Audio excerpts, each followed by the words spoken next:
Welcome back, viewers. You are with me, Surbhi Unyal, and I teach philosophy at Hansraj College, University of Delhi. Friends, today's lecture is a special lecture on the occasion of Teachers' Day, and in this lecture, I have been discussing Guru-Shishya Parampara. Continuing with our lecture, we were talking about what do we really mean by the term Guru. So we were talking about the etymology of the word Guru. And we discussed that the term Guru is made up of two terms which means Gu and Ru, and where Gu means darkness and Ru means dispeller. So Guru is the one who dispels darkness. Then we discussed that what kind of darkness is it? What kind of darkness are we really talking about? Is it a physical darkness, just like darkness in the room? Or is it some kind of ignorance or avidya, which is known as darkness? So at its core, we saw that Guru is seen as someone who dispels darkness. And this whole imagery, it goes beyond the physical act of illuminating the dark room. So if we go literally by illuminating or removing the darkness would be illuminating the dark room. So this is not that kind of physical act of illuminating the darkness or the dark room. So it is a metaphorical representation of Guru's role in the life of the Shishya or the student. So the darkness here is being referred to is not physical. In fact, it is a symbolic darkness that they are talking about. So it symbolizes ignorance or avidya in spiritual and philosophical contexts. So ignorance is considered the root cause of suffering and spiritual bondage in various Indian philosophical schools, including Vedanta and Buddhism. So it is a lack of awareness or knowledge about the true nature of reality, the self and the universe. So in the context of Guru-Shishya Parampara, the Guru is the one who possesses the knowledge and wisdom to dispel this ignorance. So Guru is not just a teacher of facts or information. The Guru is a guide who leads the Shishya from the darkness of ignorance towards the light of knowledge and realization. So the light here that we are talking about is the light of knowledge and realization. And avidya is seen as inherent to human condition. It is not just the absence of knowledge, but the misapprehension of reality. So the Guru's teachings, guidance and spiritual practices are aimed at helping the Shishya overcome this fundamental ignorance and gain insight into the nature of existence and the self itself.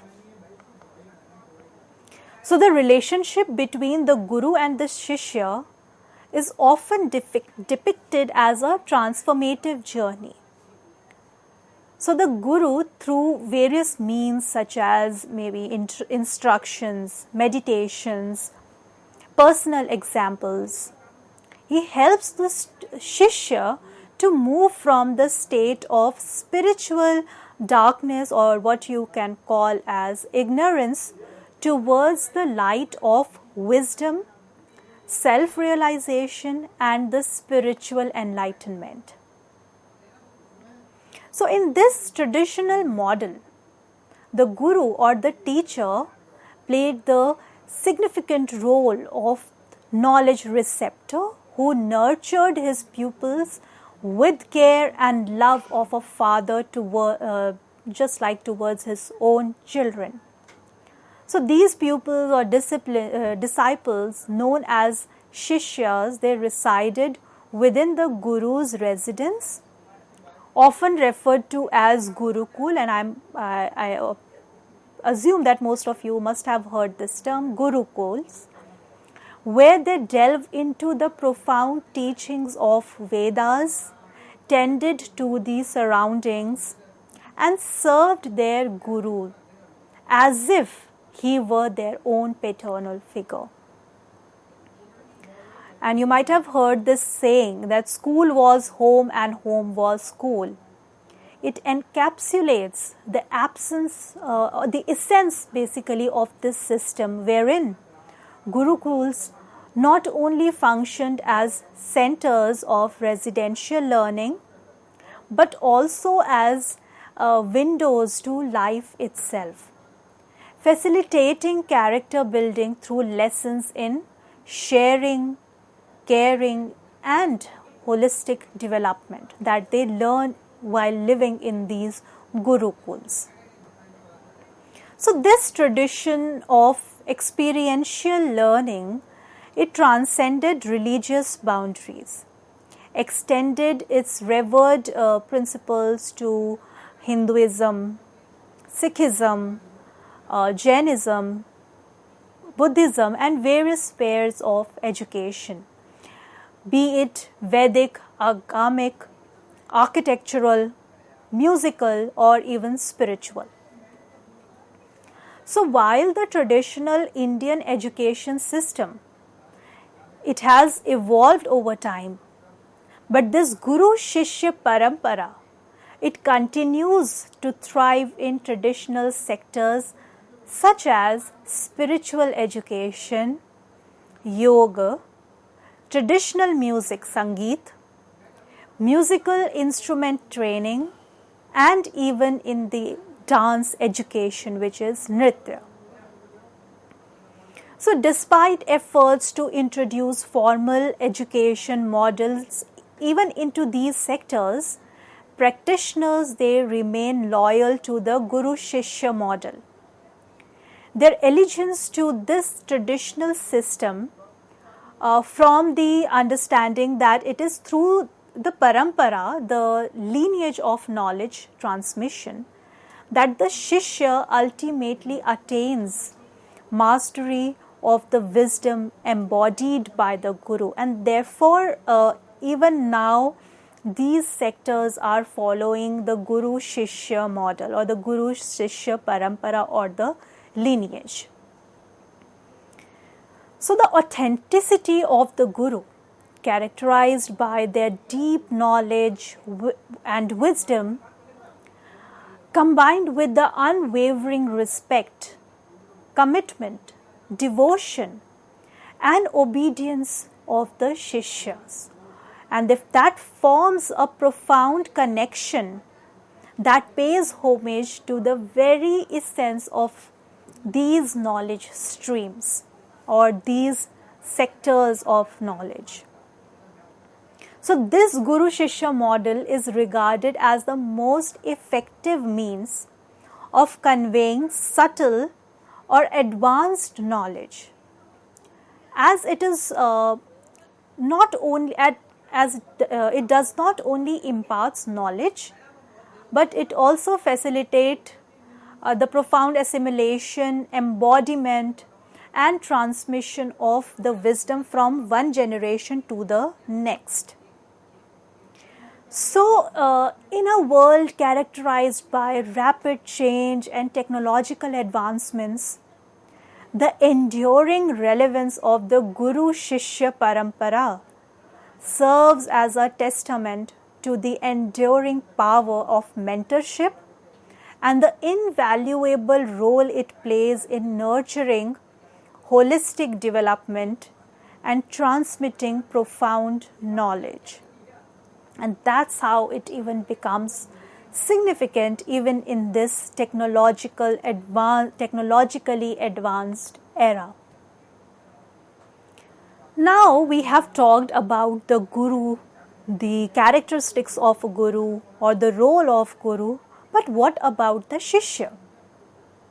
So in this whole in the journey of knowledge acquisition or life transforming experience, it's not just the Guru who has certain responsibilities. In fact, there are certain responsibilities and characteristics which even a Shishya should have in order to foster this kind of a relationship and knowledge acquiring journey. So a Shishya in the context of Guru-Shishya is a disciple or a student who seeks knowledge, wisdom and guidance from a guru or the teacher. Now Shishya is a term that embodies specific characteristics and qualities that are considered essential for the fruitful and meaningful learning journey within this tradition. Because if the teacher or the guru is only fulfilling his duties and his responsibilities, but the Shishya or the student is not able to reciprocate it, then it wouldn't turn out to be fruitful or a meaningful learning journey. So there has to be certain specific characteristics and qualities which are essential in the students to have. So one of them being sincerity and dedication. So a Shishya is characterized by sincere dedication to the pursuit of knowledge and wisdom. And how do they do that? They approach their guru with a genuine thirst for learning and personal growth. This shows the sincerity and the dedication of the student. That there is a genuine thirst within the students for learning and for the personal growth. The second important characteristic is that of respect and humility. Respect and humility are the fundamental virtues of the Shishya. How? Because they show a deep reverence to or for their gurus and are open to receiving guidance without any kind of arrogance or ego. So if a student or a Shishya is already having an arrogance or an ego, or carrying this ego with him or her, then he would not be able to attain the knowledge from the guru. And in that sense, he would not be able to even respect the guru. Therefore, respect and humility becomes the fundamental virtues of the Shishya, because they show that how much a student or a Shishya is devoted to the guru, and in what sense they should be free of any kind of prejudices or should have an open mind without any kind of arrogance or ego. Then comes obedience and trust. So a Shishya places trust in their guru's wisdom and guidance. They follow their guru's instructions with obedience, believing that the guru has their best interests at heart. And to do so, the Shishya must have that kind of obedience and the trust in the guru, that whatever the guru is saying or however the guru is guiding them is for the best interest of the Shishya. Then comes gratitude and service. So gratitude is a core quality of a Shishya. They express gratitude to their gurus for the knowledge and the guidance that they have received from the guru. Additionally, they are often willing to engage in selfless service, seva, as a token of their appreciation.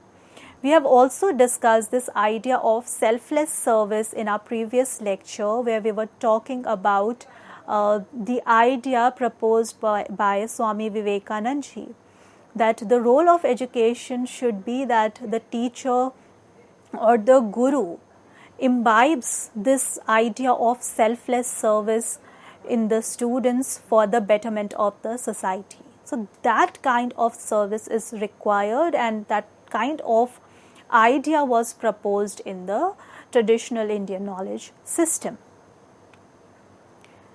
Now some of the various other types of qualities that are required in the Shishya, one of them being memory or the Smriti. So Smriti or memory refers to the ability to retain and recall information. So a good Shishya possesses a sharp memory, enabling them to remember teachings, lessons and instructions from their Guru. This attribute is essential to the effective transmission and preservation of knowledge within the tradition. So if a student or the Shishya is not able to recall and retain the information or the knowledge which has been imparted to him by the teacher, then he would not be able to effectively preserve that knowledge. And this would in a way will not facilitate a smooth learning process. So in order to have a smooth learning and an effective learning process, a Shishya or a student is required to have this ability to retain and recall the information or the knowledge that has been taught to him or her by the Guru. Only then it would lead to an effective transmission and preservation of knowledge within the tradition. The second is Medha or intelligence. So Medha signifies intelligence and cognitive abilities. So good Shishya is intellectually curious, quick to grasp complex concepts and capable of critical thinking. They have the capacity to analyze, to synthesize and to apply the knowledge effectively. This shows that this kind of quality within the Shishya or the student is important because it shows or it signifies the intelligence and the cognitive ability of the Shishya, where he is able to critically analyze, where he is able to synthesize and also apply the knowledge that he has acquired in the real life situations. Then comes merit.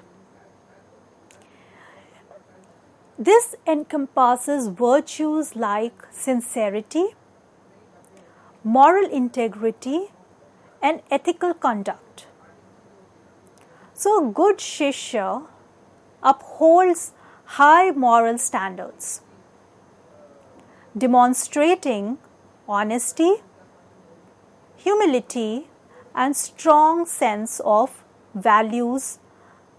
Their ethical behavior becomes an integral part of their character, and therefore it becomes quite necessary for a Shishya to have such a kind of qualities, where they are upholding high moral standards, where they are demonstrating honesty and humility, and have a strong sense of values. This would in fact become an integral part of their character. Then comes devotion and dedication. So Rag represents devotion and dedication, where a good Shishya displays unwavering devotion to their Guru and the pursuit of knowledge. So they are committed to their spiritual or educational path, and this devotion, it fuels their determination to learn and to grow. And this kind of devotion and dedication I had already I have discussed in the previous point as well. where we try to show that a student should have trust and obedience on the Guru. Only when the student or the Shishya has a trust and obedience in the Guru, that then he would be able to devote himself or herself to the Guru. Why? Because they know that whatever the Guru is teaching them or guiding them is for their good. So in this sense, they need to display this kind of devotion to the Guru and the pursuit of knowledge. So in doing that, they are dedicated or they are committed to the spiritual and the educational or the philosophical path, which in fact would lead to learning and the personal growth of the student or the Shishya as well. Then comes one of the most important characteristic of a student, that he should be hardworking, or sangharsh is the next important point. So sangharsh, it signifies hard work and diligence. So a good Shishya is willing to put in efforts and labor required for learning. So they understand that the path of knowledge often demands perseverance and diligent practice. So if a student is not hardworking, it would become really difficult for a person to follow that path with perseverance and diligence. Therefore, it becomes this hard work or sangharsh becomes one of the essential characteristic of a good Shishya, that is willing to put in that much effort, that much labor in order to acquire knowledge or learning process. And they understand that the path of knowledge, it necessarily demands perseverance and the diligent practice. But along with that hard work, students also need enthusiasm or utsah. So utsah translates to enthusiasm or zeal. A good Shishya approaches to their learning with enthusiasm and positive attitude. Their eagerness to explore and discover new insights drives their progress. So if a student is not enthusiastic, he wouldn't have this kind of positive attitude or a zeal to learn more and more. So it's very necessary for them to have, along with hard work, they also need to have some utsah or enthusiasm, which will in a way push them or give them a positive attitude towards this journey of discovering new insights or exploring new facts. So the Guru-Shishya relationship, from our whole discussion, we have come to see that the Guru-Shishya relationship, it thrives when both Guru and Shishya bring their best qualities to the partnership, fostering a harmonious and transformative learning experience. So it's not just the responsibility of the Shishya or the responsibility of a Guru. In fact, for a transformative learning process, or in fact a effective transformative learning process, there has to be a close relationship between the Guru and the Shishya. Only then this partnership will foster a harmonious and transformative learning experience. And in that we saw what other qualities or characteristics required for the Guru as well as for the Shishya. Now, in order to just to give a little bit more understanding of this Guru-Shishya Parampara, there is a story of Yama and Nachiketa from the ancient Indian scriptures, specifically from Katha Upanishad. It serves as a powerful example of the Guru-Shishya Parampara, illustrating the profound relationship between a spiritual teacher, the Guru, and a devoted student, the Shishya. So in this narrative, Nachiketa, he was a young and inquisitive boy. He embarks on a quest for spiritual knowledge and truth.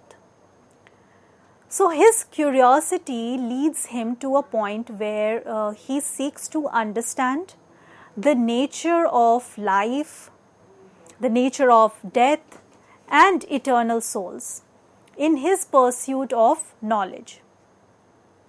So Nachiketa, he approaches Yama, who is considered to be the lord of death, or who is considered to be a divine teacher and a repository of profound spiritual wisdom.